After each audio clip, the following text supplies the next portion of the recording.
네,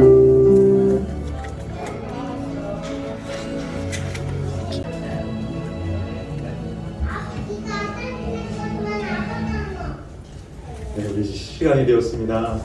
우리 주일 예배에 나오신 여러분들을 환영합니다.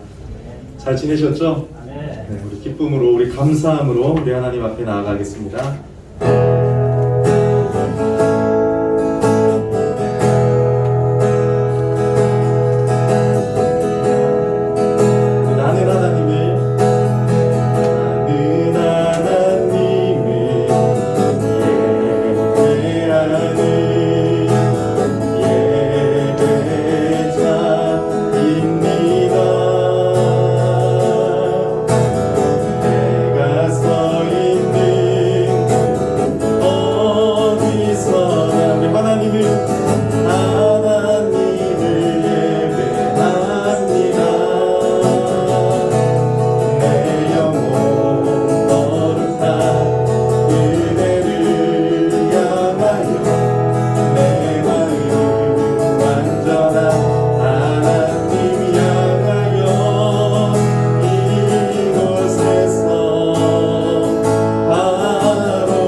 나를 생각하면서 우리 찬양하겠습니다.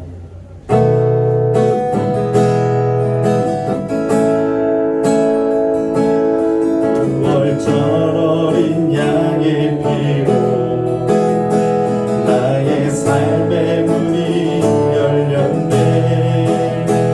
어둠의 권세는 힘이 없네.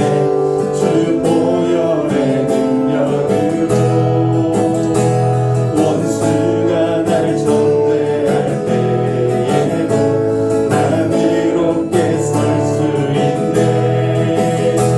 난 더 이상 전대함 없네. 난 주 보혈 아래 있네. 난 주 보혈 아래 있네. 그 피로 내 죄 사했네. 하나님의 그 날 거룩해 하시었네. 난 주 보혈 아래 있네. 난 원수의 어떠한 공격에도 더 이상 넘어지지 않네. 난 주 보혈 아래 있네. 난 주 보혈 아래 있네. 그 피로 내 죄 사했네. 하나님의 날 거룩해 하시었네. 난 주 보혈 아래 있네. 난 원수의 어떠한 공격에도 더 이상 넘어지지 않네.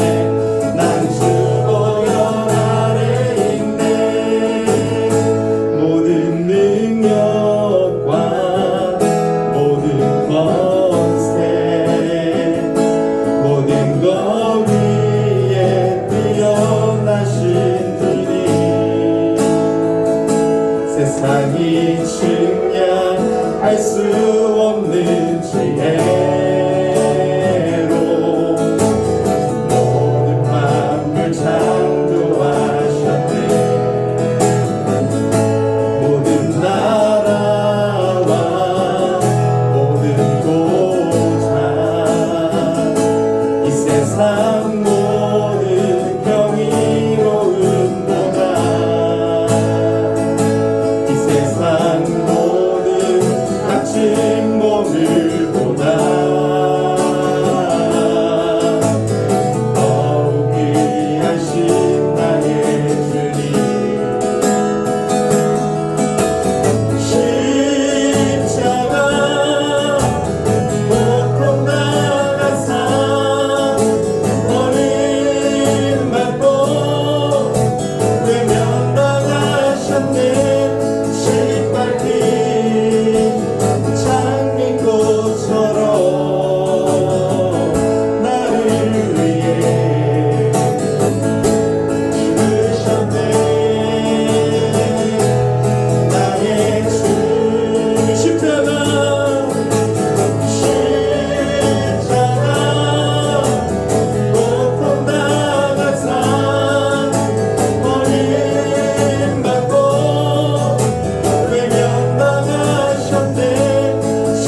네, 이제 우리 자리에서 다 일어나셔서 우리 옆 사람을 바라보면서 우리 사랑합니다 인사 나누겠습니다.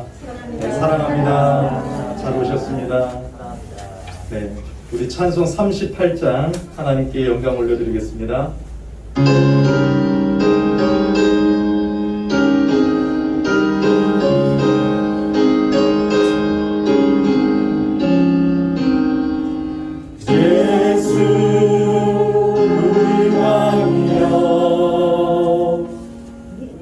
이곳에 오셔서 우리가 함께 드리는 영광을 받아주소서.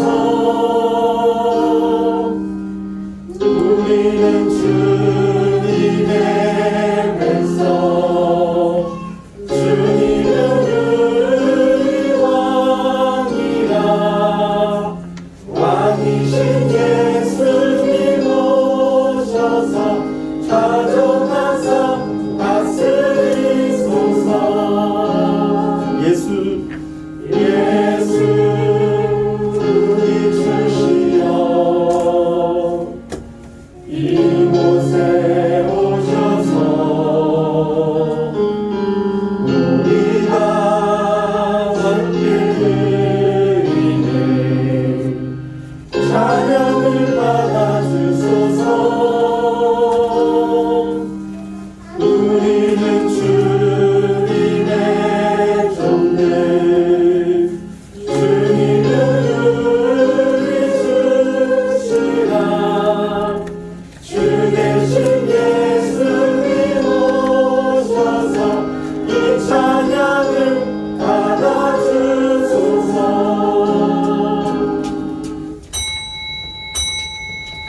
하나님은 영이시니 예배하는 자가 영과 진리로 예배할지니라. 아멘. 사랑의 하나님 아버지, 은혜와 사랑에 감사를 드립니다. 한 주 동안도 저희들을 모든 것으로부터 지켜주시고 이 자리까지 인도하여 주시고 예배할 수 있는 특권 주시니 감사를 드립니다. 이 시간 오직 우리 삼위 하나님만을 예배하기를 원합니다. 우리의 온 마음을 다해서 주님만을 찾고 주님만을 예배하기를 원합니다. 이 시간 하나님의 은혜의 보좌 앞에 나아갈 때 먼저 일주일 동안 우리의 죄악을 주님 앞에 내려놓습니다. 하나님을 더 사랑하지 못하고 이웃을 사랑하지 못하고 하나님의 뜻에 우리가 순종하지 못할 때가 많았습니다. 주여 우리의 죄를 사하여 주시옵소서. 고백하는 심령마다 예수님의 보혈의 피로 씻어 주시옵시고 우리를 용서하여 주시고 받아 주시옵소서. 이 시간 하나님의 영광을 보게 하여 주시고 우리 예배를 지켜 주시옵시고 삼위 하나님만 영광 받아 주시옵소서. 우리 구주 예수님의 이름으로 기원하옵나이다. 아멘.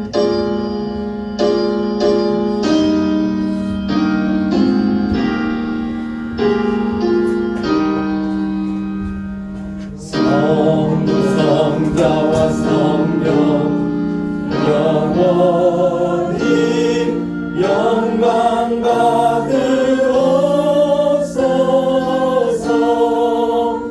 태초로 지금까지 또 길이 영원 무궁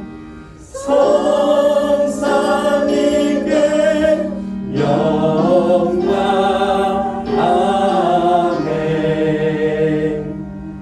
성시교도 129번이 되겠습니다. 오늘 종료주일 129번입니다. 우리 한 절씩 교독하시겠습니다. 제가 먼저 읽습니다. 시온에 따라 크게 기뻐할지어다. 보라, 내 왕이 내게 임하시나니 그는 공의로우시며 구원을 베푸시며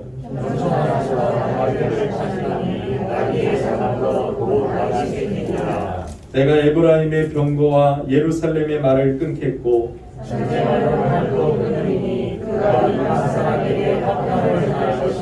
그의 통치는 바다에서 바다까지 이르고 그러하게 하셔서 땅 끝까지 이르리라. 앞에서 가고 뒤에서 따르는 무리가 소리 높여 이르되 다윗의 자손이여 찬송하리로다. 주의 이름으로 오시는 이여 가장 높은 곳에서 호산나 하더라. 아멘. 전능하사 천지를 만드신 하나님 아버지를 내가 믿사오며 그 외아들 우리 주 예수 그리스도를 믿사오니 이는 성령으로 잉태하사 동정녀 마리아에게 나시고 본디오 빌라도에게 고난을 받으사 십자가에 못 박혀 죽으시고 장사한 지 사흘 만에 죽은 자 가운데에서 다시 살아나시며 하늘에 오르사 전능하신 하나님 우편에 앉아 계시다가 저리로서 산자와 죽은 자를 심판하러 오시리라.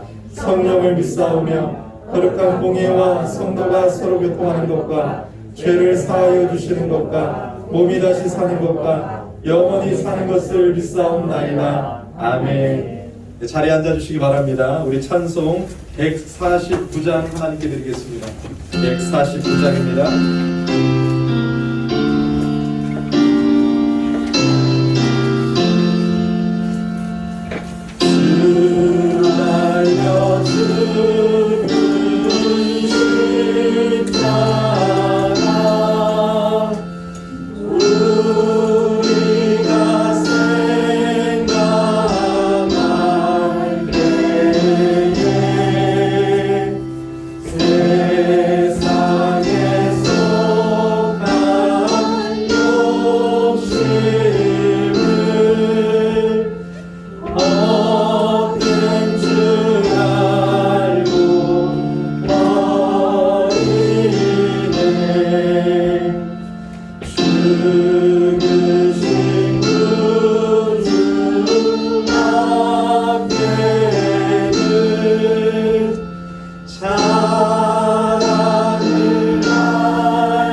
다시 한번 기도하시겠습니다.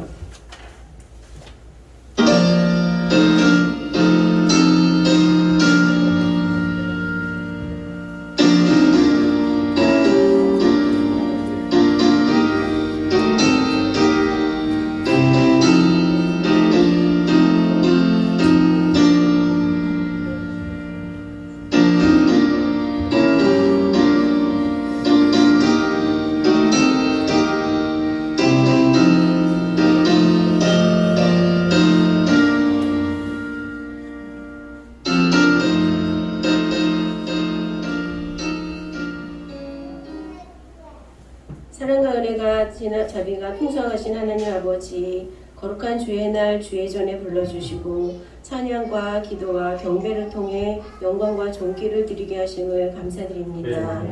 여러 핑계로 예배에 소홀히 하고 하나님을 멀리하는 회개합니다. 저희의 입술과 생각이 범죄치 아니하도록 날마다 동행하여 주시옵소서.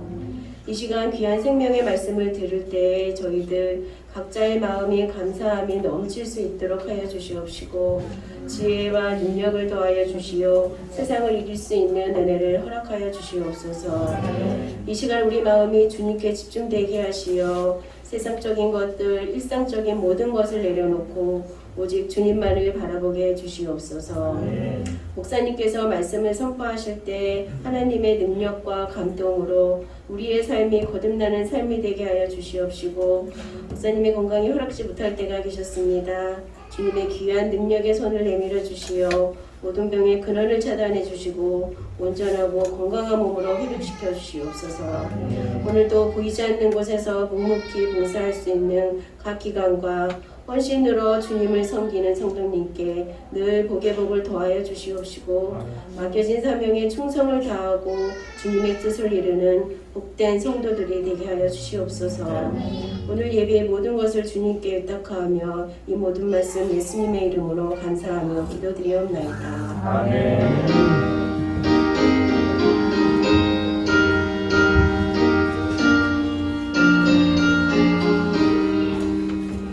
네, 이제 하나님 말씀 보겠습니다. 신약성경 갈라디아서 1장 11절에서 24절까지입니다. 우리 갈라디아서 1장 11절에서 24절까지입니다. 신약성경 302페이지 부분입니다. 갈라디아서 1장 11절에서 24절까지입니다.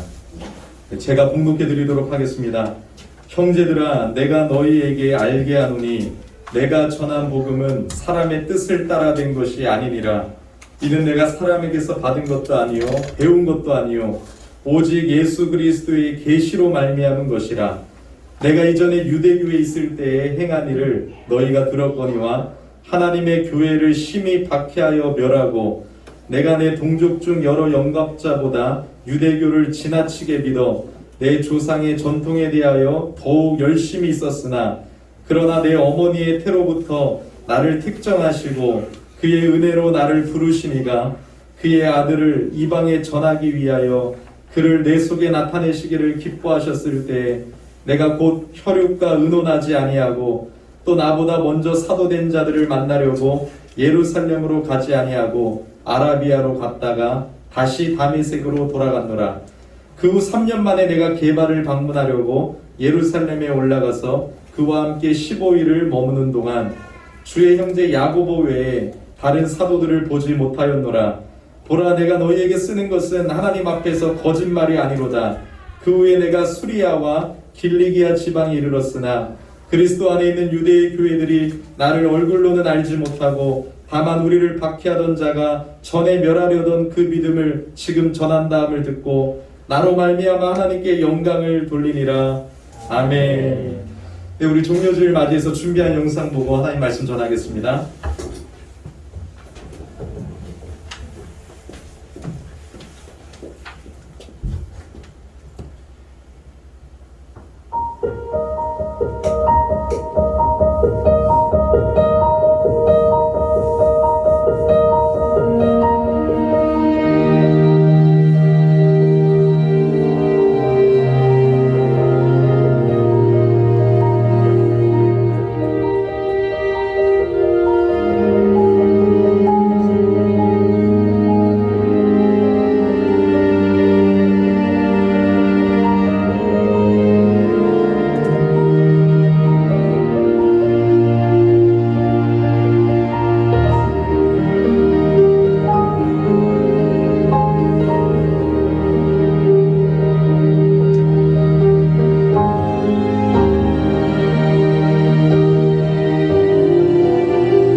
네, 보고 싶었습니다. 우리 일주일 동안 잘 지내셨습니까?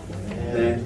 여러분, 이 시간 하나님의 말씀이 선포될 때 우리 어린아이들과 다 같이 온 세대 예배를 드림에도 불구하고 하나님은 어린아이들에게도 은혜를 주실 줄을 믿습니다. 제가 1학년 때 은혜 받았다고 했잖아요. 여러분, 나이가 상관이 없습니다. 우리 하루도 은혜 받고 돌아갈 줄을 믿습니다. 네, 여러분, 오늘 제목을 한번 따라서 읽어보겠습니다. 은혜의 복음을 회복하라. 은혜의 복음을 회복하라. 이 갈라디아서 강의 세 번째 시간인데요. 또 하나의 배경을 좀 말씀드리도록 하겠습니다. 자꾸 배경 연구를 많이 해야지 성경을 잘 알 텐데요. 이제 여러분, 바울이 원래 예수님을 믿는 사람들을 잡아 죽이려고 했던 아주 유대인들 중에 유대인, 그 유대교를 믿는 사람이 아니었겠습니까? 근데 이 바울이요, 여러분, 예수님을 만나고 회심하잖아요. 그리고 나서의 삶이 좀 궁금합니다. 성경에 기록된 것들을 막 다 찾아서 여러분들이 정리해서 한번 보면 좋은데, 그것을 제가 한번 이렇게 정리해서 왔습니다. 여러분, 이제 예수님을 이 믿는 스데반 집사님을 돌로 던져서 순교시키잖아요. 거기에 바울이 이 옷을 바울 앞에 쌓아놨다는 것은 아마도 바울이 주동자였다는 거예요. 바울이 주도했다.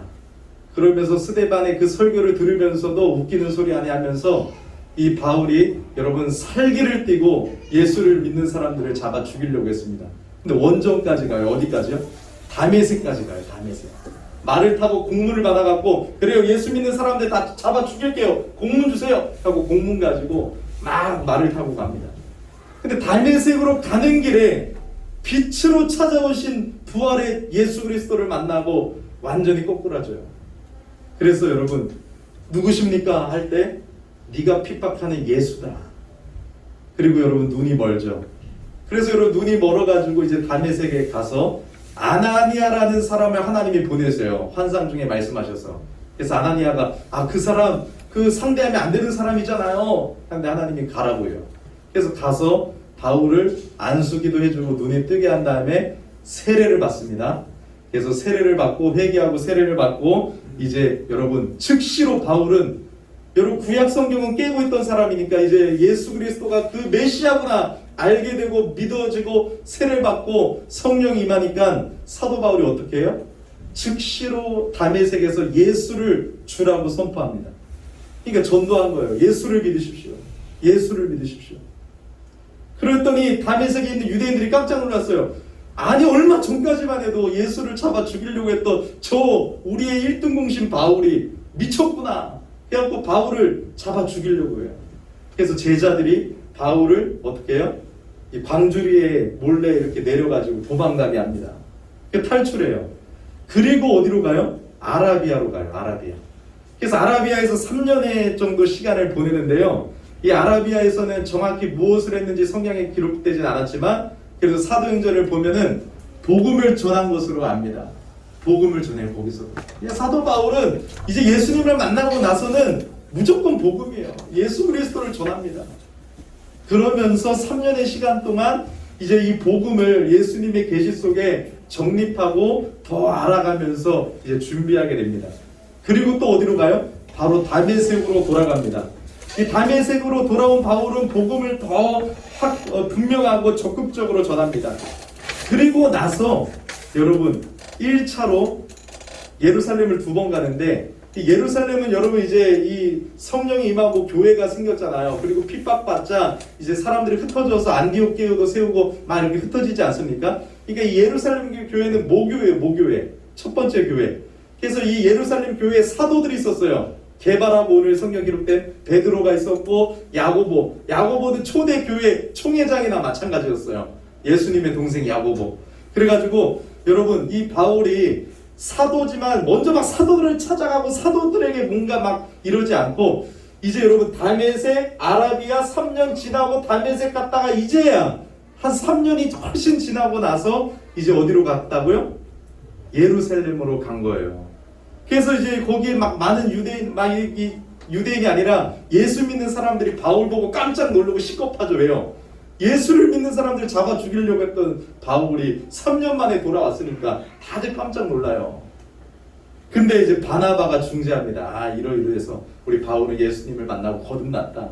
그래서 베드로와 야고보를 만나서 대표적인 사도 지도자들을 만나서 이제 여러분 교제하고 예루살렘에서도 복음을 증가합니다. 이때 바울은 며칠을 있었냐면 15일을 예루살렘에서 머물면서 또 핍박이 있었어요. 또 자기를 죽이려고 하니까 이제 가이사랴 항구로 갔다가 자신의 고향인 다소로 잠시 갑니다. 그리고 오늘 본문에 기록된 것처럼 수리아와 길리기아를 방문해요.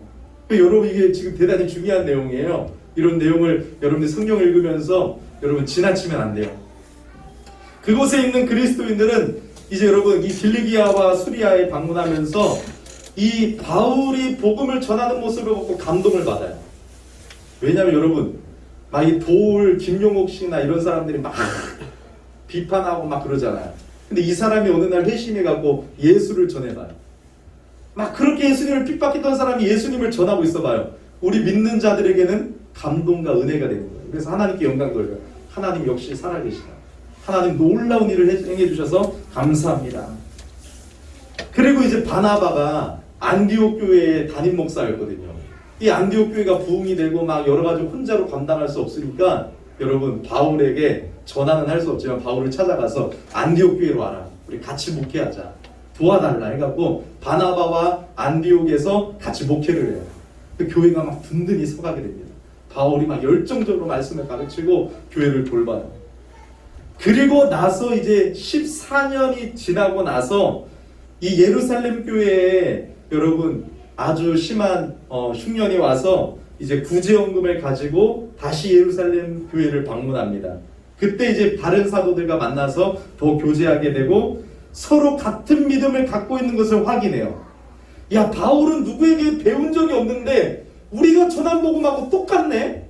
그래, 이 사도가 전한 복음하고 다 똑같이 전하는 것을 확인해요. 대단히 중요한 확인이죠. 여러분 이 내용을 왜 하냐면 오늘 갈라디아서를 잘 이해하기 위해서 하는 거니까 꼭 기억하셔야 돼요. 그래서 바울이 이 자신이 전한 복음도 확인하고 서로 교제하면서 왜? 바울은 예수 그리스도를 통해서 직접 계시를 받았기 때문에 여러분 이 복음이 차이가 없는 것이죠. 그리고 나서 이제 교제의 악수도 하면서 지내다가 이제 안디옥 교회로 돌아오고 이제 하나님이 1차, 2차, 3차 전도 여행을 보내게 하시죠. 왜요? 이방인을 위해서 택한 나의 그릇으로 삼았기 때문에 이방인을 위한 여러분 이 사도로 이제 복음을 신나게 전하게 하십니다. 그래서 사도행전 보면 1차, 2차, 3차 전도여행이 기록되어 있고 나중에 로마까지 가서 복음을 증거하잖아요. 자, 이제 이 사도 이 행전을 통해서 여러 서신서를 통해서 바울의 회심 이후의 모습을 우리가 이제 살펴본 것이에요. 자, 그러면 지난주에 바울이 뭐라고 그렇게 선포했어요? 다른 복음은 없다. 다른 복음은 없다. 근데 이게 다른 복음을 전하면 저주를 받을 것이다. 그렇게 선포했어요. 그러면서 오늘 말씀은 조금 특별해요. 왜냐하면 바울이 잘 안 하던 간증을 하고 있어요. 간증이 뭐예요, 여러분? 나 예수 만나기 전에는 이런 사람이었고 예수를 어떻게 만났고 예수를 만나고 난 뒤에는 이런 사람으로 변했다. 이게 간증이에요. 뭐 내가 뭐 여러분 기도했더니 돈을 많이 하나님이 주셔서 이게 간증이 아니에요. 예수 만나기 전 어떻게 예수를 만났고 예수 만나서 어떻게 변화되었는지를 전하는 게 간증이거든요. 근데 그 간증을 하고 있어요. 그 간증이 너무나도 은혜가 돼요.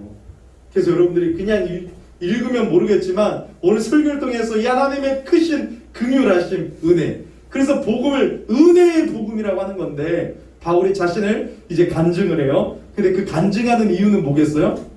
지금 거짓 교사들이 교회를 흔들었잖아요.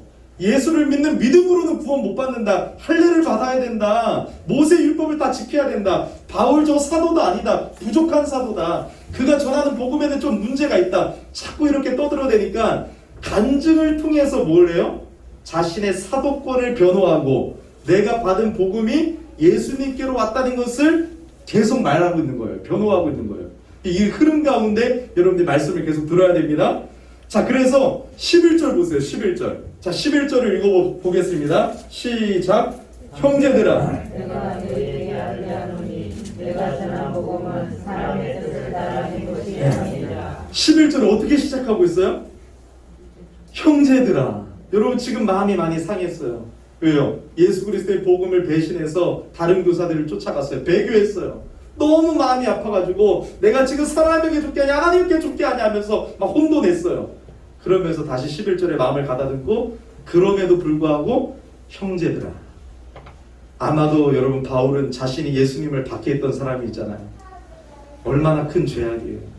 근데 하나님이 용서해 주시고 받아주셨어요.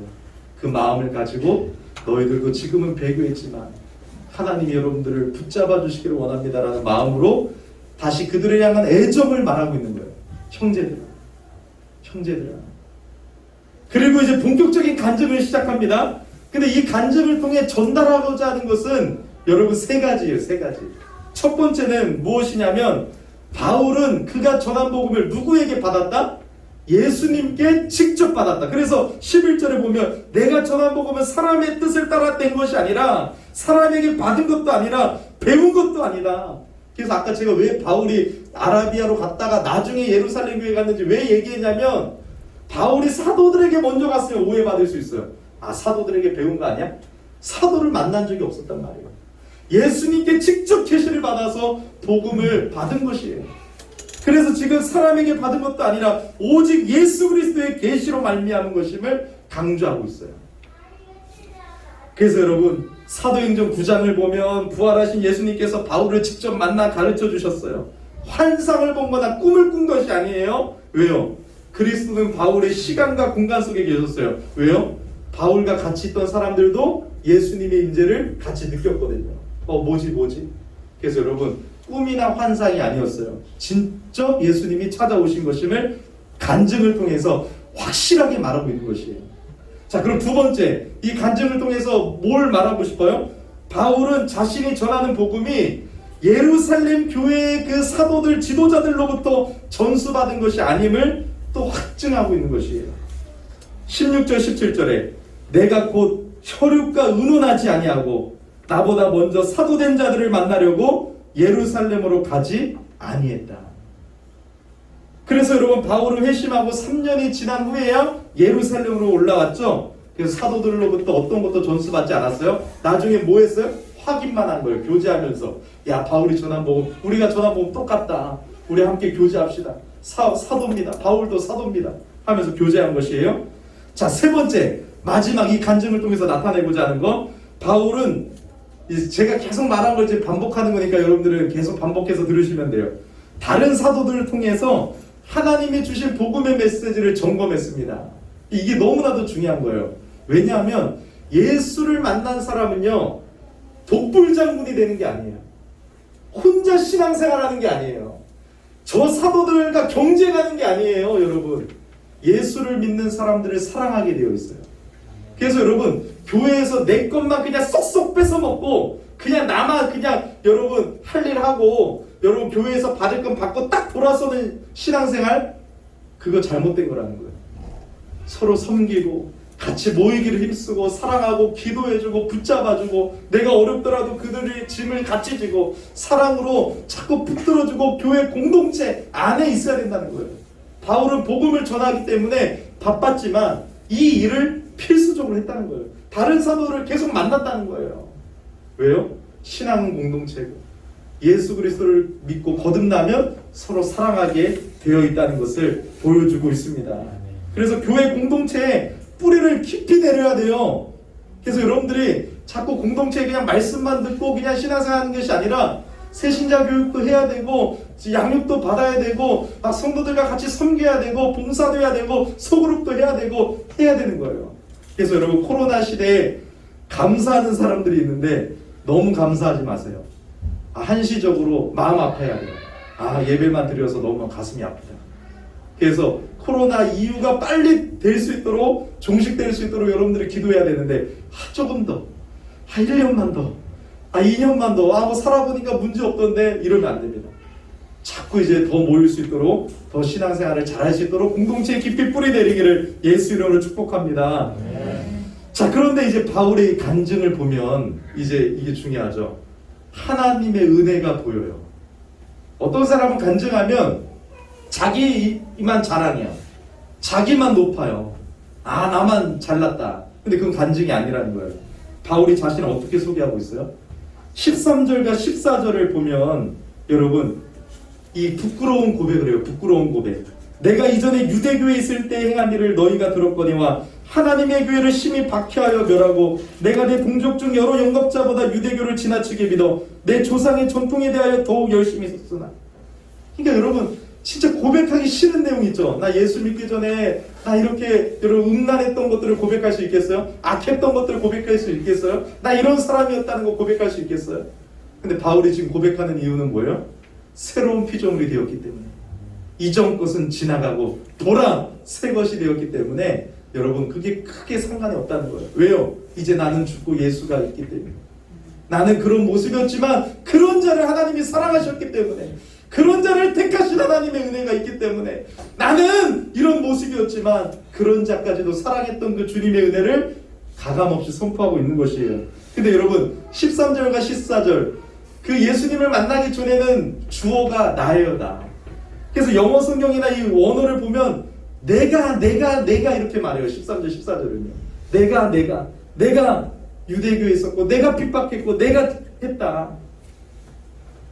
그런데 여러분 15절과 16절을 보면요, 15절에 어떻게 시작해요? 그러나 여러분, 그러나 접속사가 중요해요. 그러나 난 이런 존재였는데, 그러나 예수님을 만나고 변화되었는데 이때 주어가 바뀌어요. 나에서 하나님으로. 그래서 여러분 이제 더 이상 내가 주어가 아닙니다. 하나님이 주어입니다. 그의 인생을 이제부터는 하나님께서 주도하여 가시고 그는 순종하여 따라가는 인생으로 말하고 있는 것이에요. 그래서 여러분 우리 인생에도 그러나가 있습니다. 그러나 우리 이런 존재였는데, 그러나 하나님의 은혜가 임해서 주어가 바뀐 줄을 믿습니다. 네. 주인이 바꾼 줄을 믿습니다. 네. 그래서 여러분 이런 고백이 있어야 돼요. 나는 이런 자였는데 주어가 바뀌었다. 나는 이런 자였는데 지금 하나님 앞에 순종하며 따라가고 있는 인생이다. 이 회심 이후의 삶의 모습이 분명해야 돼요. 우리 시아가, 우리 하윤이가, 우리 하람이가 여러분들 예수님을 진짜 만나면 난 만나기 전에 이랬는데 나는 만나고 나서 이런다. 그러나 이후에 이 모습을 고백할 줄 알아야 되고 삶으로 나타나야 되는 것입니다. 그래서 여러분 예수님을 만나면 인생의 주인이 바뀌고 입술의 주어가 나의 하나님으로 바뀌는 것을 여러분들이 기억하세요. 가치관이 바뀝니다. 삶의 목표가 바뀝니다. 삶의 의미가 바뀝니다. 소망이 바뀌어요. 소망이. 그렇다고 여러분 예수님을 믿는다고 한순간에 갑자기 성인군자가 되는 것이 아니에요.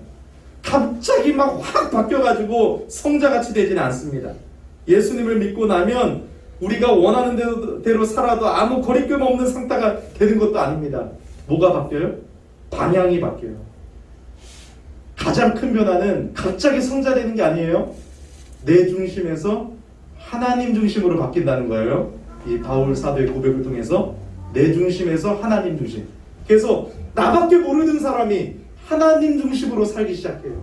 11조도 하나님 앞에 드릴 줄 알고, 하나님 앞에 먹을 때도 감사할 줄 알고, 하나님의 은혜를 먼저 찬양하고, 하나님 앞에 기도를 먼저 하고, 하나님 중심으로 바뀌는 것이, 알겠죠?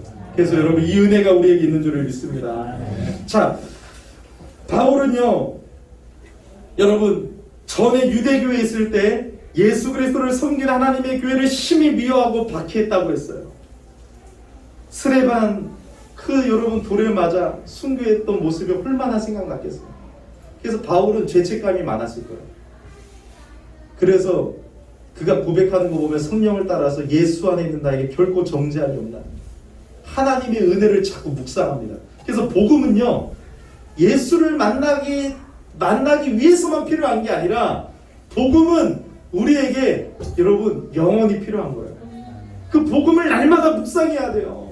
다른 자꾸 인간적인 생각에 붙잡히지 말고 하나님의 은혜의 복음을 우리의 삶에 자꾸 적용하며 나아가야 됩니다.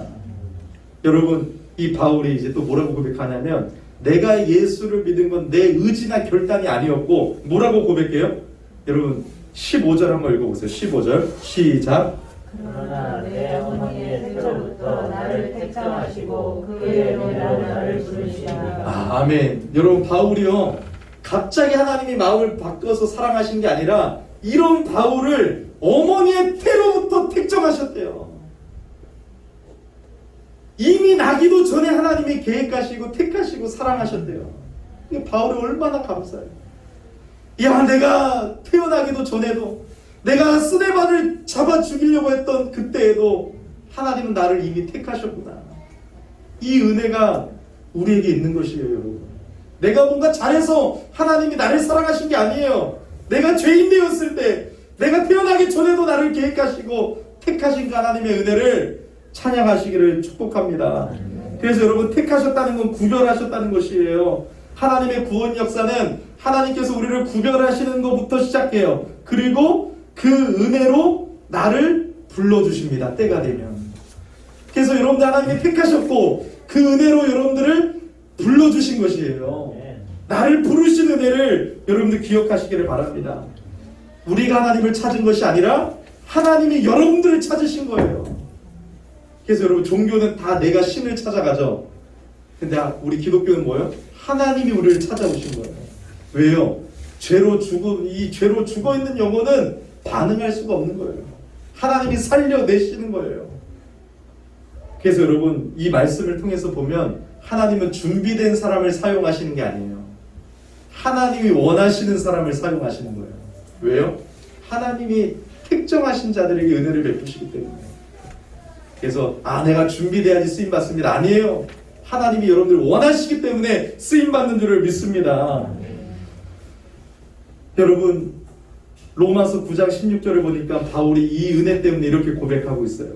원하는 자로 말미암음도 아니요 다른 박질하는 자로 말미암음도 아니요 오직 긍휼히 여기시는 하나님으로 말미암음이니라. 여러분, 이 바울의 고백이 너무 멋지지 않습니까?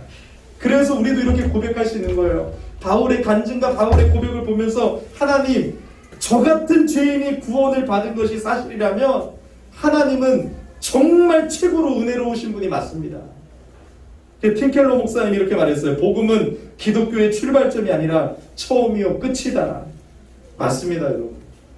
복음의 은혜 아래에서 신앙생활을 해야 돼요. 율법적으로 교회가 여러분들에게 막 정죄하면서 막 뭔가를 여러분 강요하면서 신앙생활하는 것이 아니라 복음의 은혜를 알면 감격하는 마음으로, 감사하는 마음으로 신앙생활을 하는 거예요. 바울이 억지로 막 복음을 전합니까? 아니에요. 너무나도 나를 택정하신 은혜가 기뻐서 감격스러운 거예요. 여러분, 신앙의 감격이 회복되어져야 됩니다. 그래야 기도할 수 있고, 그래야 봉사할 수 있고, 그래야 예배하는 거예요. 억지로 하는 게 아니에요. 그래서 교회는 죄책감을 자극해서 헌신을 이끌면 안 됩니다. 축복에 대한 뭔가 기대감을 심어줘서 헌신하게 하면 안 돼요. 한국교회가 그래왔거든요. 목사님들이 자꾸 뭔가 축복에 대한 기대감을 심어주면서 헌신을 자극합니다. 죄책감을 주면서 헌신을 자극합니다. 이거 안 돼요, 여러분. 이거는 하나님이 원하시는 것이 아니에요. 복음의 은혜에 감격한 하나님의 은혜의 부르심을 아는 사람들은 알아서 신앙생활해요. 나오지 말라고 해도 나와요. 봉사하지 말라고 해도 봉사해요. 전도하지 말라고 해도 전도해요. 이 은혜가 있어야 돼요. 그래서 여러분들 복음을 날마다 묵상하셔야 돼요. 나를 부르신 하나님, 정말로 나를 택하신 하나님, 예수 그리스도를 아끼지 아니하시며 나에게 여러분 나의 모든 죄를 가져가신 하나님. 갈라디아의 교회에 무너졌던 건 바로 이 은혜의 복음이 무너진 것이라고 바울은 간증을 통해 말하고 있는 것입니다. 우리 교회는 이 은혜의 복음이 무너지진 않았습니까? 여러분들 감격이 있어요? 가슴이 뛰어요? 찬양하기 전에 하나님을 사모하는 파릇파릇한 막 이 기대감이 있습니까? 하나님의 은혜 때문에 찬송할 때 눈물이 나고, 하나님의 은혜 때문에 막 너무 기쁘고, 이 은혜의 감격이 회복되어져야 돼요. 어떤 나이든 그리스도인이 있었습니다. 근데 간증을 했어요. 하나님이 나에게 어떻게 찾아오셨고, 나를 어떻게 사랑하시고 불러주셨고 구원하시고 건지시고 나를 어떻게 깨끗하게 하셨는지 고치셨는지를 간증했어요. 하나님의 은혜와 영광을 나타내는 놀라운 간증이었어요. 근데 집회가 딱 끝나자마자 어떤 율법적인 그리스도인이 팔짱을 딱 끼고 그 사람을 딱 쳐다보면서 일로 와보세요, 일로 와보세요. 당신 간증을 들어보니까 여러분, 이게 참 율법적인 그리스도인이에요. 정죄하는 거예요. 하나님의 역할만 말했지 당신은 뭐 했다고 말을 안 하더라고요. 그 잘못된 간증입니다. 당신은 뭘 했어요? 우리의 노력도 필요한 거 아니겠습니까? 그러니까 그 그리스도인이 뭐라고 앉아요? 나이든 그리스도인이 깜빡했습니다. 제가 한 거를 말해줘야 되는데 그걸 못 말했네요. 저는 도망치는 일이었고 하나님의 역할은 나를 쫓아오는 일이었습니다. 여러분, 너무 은혜가 되지 않습니까? 나는 도망친 것밖에 없어요. 나는 하나님의 은혜 가운데 도망치는 것밖에 없었지만 하나님은 나를 택하시고 쫓아오셨습니다. 그래서 버리지 아니하시고 지금까지 나를 이 자리로 인도하셔서 하나님의 은혜의 영광을 간증하게 하셨습니다. 율법적인 그리스도인이 손을 번쩍 들 수밖에 없는 것이죠. 여러분, 우리도 마찬가지입니다. 우리의 의지나 노력이 아니고 오직 하나님만이 우리를 부르셨습니다. 그래서 모든 그리스도인은 바울과 함께 고백할 수 있는 말씀이 뭐예요? 내게는 우리 주 예수 그리스도의 십자가 외에 결코 자랑할 것이 없습니다. 이 고백을 자랑해야 돼요. 하나님의 은혜를 아는 사람은 바울처럼 이렇게 고백해야 돼요. 내가 모든 사람보다 더 많이 수고하였으나 내가 한 것이 아니요 오직 나와 함께 하신 하나님의 은혜로라. 여러분, 바울의 고백이 너무 멋지지 않습니까? 엄청나게 수고했거든요. 다른 사도보다 더 많이 수고한 걸 자기도 알아요. 근데 뭘 했어요? 니들은 뭐 하고 있었냐 이러지 아니하고 내가 더 많이 수고했지만 오직 나와 함께 하신 하나님의 은혜입니다. 은혜입니다. 운영위원회님들하고 이렇게 카톡하고 교회 회의하다 보면 이제 저만 막 교회 일을 하는 것 같이 보이잖아요. 그래서 막 때로는 아유 목사님 수고 많으시네요. 목사님 감사합니다. 목사님 힘내세요. 막 이렇게 답을 하세요. 근데 여러분, 제가 하고 싶은 말은 뭐예요? 오직 나와 함께 하신 하나님의 은혜입니다. 또 우리 운영위원님들과 성도님들도 세상에서 하나님이 주신 사명을 가지고 열심히 수고하시니 그것도 은혜입니다 라고 고백하는 것입니다. 사랑하는 여러분, 이 갈라디아서를 통해서 정말 은혜의 복음에 반응하는 그 감격이 회복되어지기를 예수 이름으로 축복합니다. 정말로 여러분, 이 은혜의 복음을 다시 알기를 원합니다. 여러분들이 정말로 예수 그리스도를 깊이 만나기를 원하고 하나님의 사랑을 경험하기를 원합니다. 그래서 그 부르심에 응답했던 사랑으로 오늘도 주님을 따라가고 고난주간도도 주님을 묵상하고 더 여러분 첫사랑이 회복되어짐으로 말미암아 여러분들의 인생 가운데 바울과 같은 고백과 찬양이 있기를 예수 이름으로 축복합니다. 우리 찬양하겠습니다. 선한 능력으로. 우리 주제 찬양입니다. 우리 가사를 묵상하면서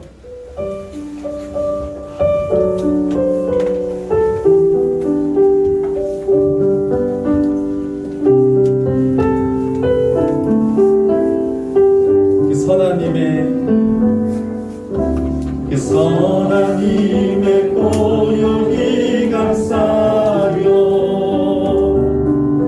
그 놀라운 평화를 누리며 나 그대들과 함께 걸어가네. 나 그대들과 한 해를 여네. 지나간 어물 어둠의 날들이 무겁게 내 영혼 짓눌러도 오 주여 우릴 외면치 마시고 약속의 구원을 이루소서. 우리 주님을 의지하며 그 선한 힘이 그 선한 힘이 우릴 감싸시니 믿음으로 일어나길 기대하네. 주 언제나 우리와 함께 계셔. 하루 또 하루가 일세. 우리 함께 기도하겠습니다. 하나님, 나를 부르실 때 그 첫 감격이 회복되어지게 하여 주시옵소서. 우리 안에 하나님의 사랑에 반응하는 뜨거움이 있게 하여 주시옵소서. 그 부르심에 응답했던 사랑으로 오늘도 내일도 주님을 따라가게 하여 주시옵소서라고 우리 오늘 말씀 붙들고 회개하며 기도합니다. 하나님 아버지, 은혜를 감사합니다. 하나님, 나 같은 죄인을 어머니의 태로부터 택정하여 주시고 창세전에 이미 저를 택정하여 주시고 주님의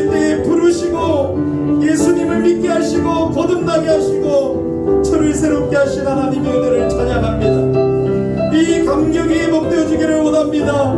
이 하나님의 사랑 때문에 우리는 신앙생활하고 하나님 앞에 반응하고 감사하며 기뻐하며 주님 앞에 나아갑니다. 첫사랑이 회복되어지게 하여 주시옵소서. 첫사랑이 없는 자들에게도 오늘도 찾아오셔서 바울을 만나주시고 우리를 만나주셨던 것처럼 예수 그리스도의 영광의 비난에 거하게 하여 주시고 하나님의 은혜와 사랑을 알게 하여 주시옵소서. 그래서 하나님을 아버지 하나님 사랑하며 성도들을 사랑하며 하나님을 따라가는 인생, 주어가 바뀐 인생, 내 입술이 바뀐 인생, 삶이 바뀐 인생 되게 하여 주시옵소서. 나 중심에서 살았던 자가 하나님 중심으로 살아가는 은혜가 있게 하여 주시옵소서. 놀라우신 하나님의 은혜를 찬양하고 감사를 드립니다. 이 시간 예배 가운데 그 하나님의 은혜와 사랑을 알기 때문에 감사함으로 예물 드립니다. 모든 것이 하나님께로부터 왔음을 고백합니다. 하나님, 정말로 이 모든 것을 통해서 우리의 신앙을 고백하오니 하나님 영광 받아 주시옵시고 돈의 힘으로 살지 아니하고 하나님의 은혜의 힘으로 살게 하여 주시옵시고 이 물질과 우리 인생이 하나님의 영광의 도구가 되게 하여 주시옵소서. 드린 손길을 하나님 축복하여 주시고 하나님 앞에 감사하며 나가는 우리 성도님들을 기억하여 주셔서 더 하나님의 은혜와 사랑을 더 많이 경험하고 더 감사가 넘치는 삶이 될 수 있도록 축복하여 주시옵소서. 예수 그리스도 이름으로 봉헌 감사 기도드립니다. 아멘. 네, 이제 광고 시간입니다. 일어나셔서 축복송 같이 축복하겠습니다.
전화를 주시고 예배 시간이 몇 시냐고 하고 이렇게 찾아오셨어요. 그래서 또 박수로 우리 환영합니다.